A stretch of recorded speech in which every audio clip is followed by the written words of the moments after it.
The Venezuelan capital saw anti-government protests turn ugly. That's just a day after an alleged coup attempt by the opposition was put down. Some 80 people were injured in the latest clashes.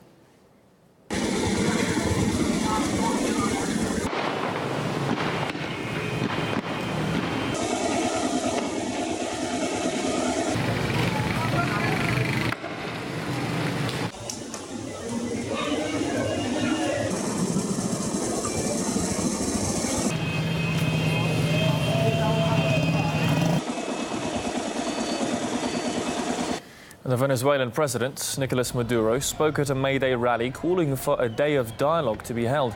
He also confirmed an illegal coup attempt had been put down. US Security Advisor John Bolton, however, claims there was never any coup attempt.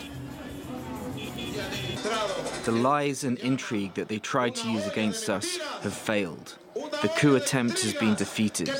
This is a triumph for truth, loyalty and honor. Clearly not a coup. We recognize Juan Guaido as the legitimate interim president of Venezuela. And just as it's not a coup when the President of the United States gives an order to the Department of Defense, it's not a coup for Juan Guaido to try and take command of the Venezuelan military. Well, the United States might object to the term coup. However, if we look in the dictionary, we do see the word is defined as a sudden, violent and illegal seizure of power from a government. Our guests debated whether that's what's being attempted in Venezuela. The U.S. supports coups d'etats all the time. This is another example of that. Juan Guaido has no power under the Constitution of Venezuela. The fact the U.S. recognizes him is of no import. The U.S. recognizes him because he has already agreed to privatize Venezuela's oil in the interest of U.S. companies. That's why the U.S. recognizes him, and that does not make him legitimate. The opinion of the United States is not the only opinion. All other 50 countries recognize Guaido as a legitimate president. 90% of Venezuelans do support also Guaido as their legitimate president. This is an unfolding coup that the U.S. wants to push forward.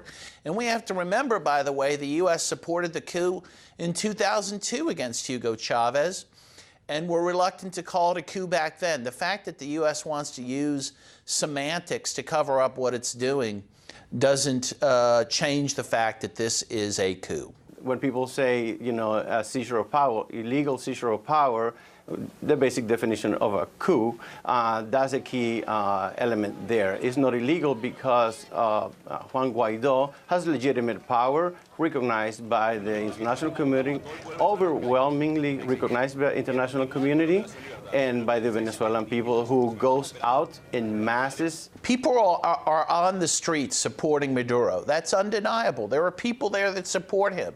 I have friends there, contacts that support him. You never hear their side of the story. You never hear from them in the press.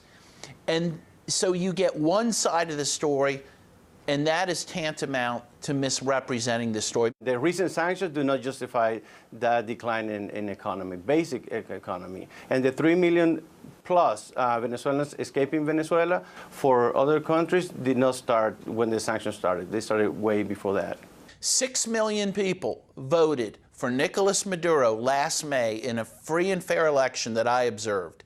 Do you know how many people voted for Juan Guaido? None.